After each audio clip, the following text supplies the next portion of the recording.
June is National Migraine and Headache Awareness Month, and with millions of people suffering from migraines, we wanted to find out what's the latest on treatment options and preventions. This morning on Ask a Specialist, we're talking about what you need to know with Dr. Karen Morgenstern-Jacoby, headache and facial pain neurologist at the Queens Medical Center. Doctor, thanks for joining us today.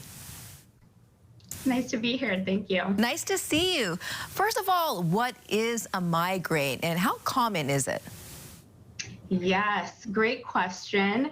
June is Migraine and Headache Awareness Month, so it's a great time to talk about this incredibly common condition. Migraine is a complex genetic brain disorder that causes the brain basically to be extra sensitive to different things.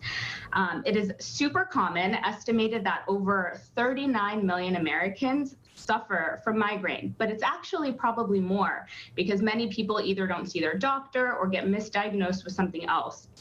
It is a significant cause of disability, and the World Health Organization named migraine one of the top 10 disabling illnesses. Migraine is so much more than just a headache. For many people, headache is not even their main complaint. People can have pain in the neck as well as the face and not just the head.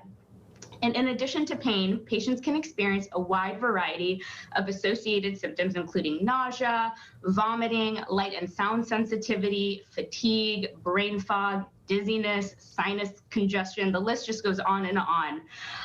And with certain kinds of migraine, people can get vision changes, numbness, and even weakness associated with their attacks. I know you talked about some of the symptoms, but how do you know if you're having a migraine versus just a really bad headache, and what should you do? Great question. So as we mentioned before, migraine has such a wide variety of symptoms. So what one person experiences as their migraine attack can look totally different than another person's attack. Overall, I think about migraine as attacks that affect a person's daily life and make it harder to do, your normal daily activities. So if you start to change your life because of your headaches and other symptoms, it's really time to see a doctor and talk about these symptoms. And honestly, even if you're not changing your life because of these symptoms, but you're noticing you're either having headaches or some of these other symptoms very often, it's still a good idea to talk to your doctor.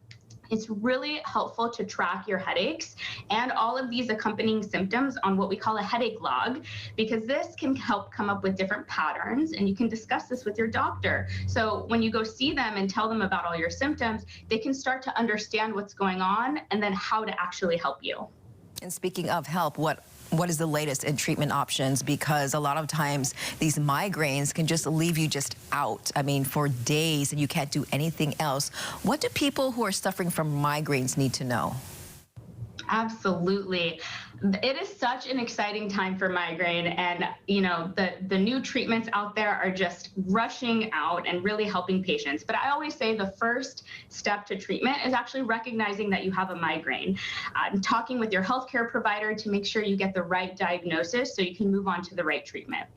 We may start with things like lifestyle changes to improve a person's sleep, diet and hydration, exercise as well. I always recommend yoga, physical therapy, stretching. All of those things are great ways to improve your lifestyle to help, with headache. We basically want the brain to kind of calm down and stop sending so many pain signals. Some patients love to use cool compresses. There's these things called ice caps that patients like to put on at home. And even peppermint essential oil can be really helpful when a patient is at home and suffering from a migraine attack. There are also many medication options that can help stop an attack while it is happening. We often start with over-the-counter medications, and if those don't work, we have really, really great prescription options. Now, it's important to note that taking too many of what we call these as-needed medications can actually make you feel worse in the long run, as it can lead to things like rebound headaches. So I usually recommend taking these as-needed medications no more than about 2 times per week, kind of average. So that's why it's also important to keep a headache log. We also have really great preventative treatments, including over-the-counter supplements, as well as prescription medications that can help prevent attacks from coming on. If you start to notice that you're having more and more attacks, or you're really needing more of these as needed medications, too much. So For some people, we also use different types of injection treatments. So we'll bring people into the office and inject different kinds of medications that can help stop pain as well as prevent pain. So that's another great option. What's really cool is that there's also what we call neuromodulation options, which are basically treatment options that use electrical stimulation without any medication to help stop and prevent migraine attacks. So that's another cool thing. Migraine research is really on fire right now, and new medications are continuing to be approved, which is really, really great for patients. In the last 5 years, we've had kind of a slew of medications that have been so life-changing for patients. So I just really want to emphasize that you don't have to suffer through all of these symptoms. It's really important to talk to your healthcare provider because there's so many things these days that we can do to help.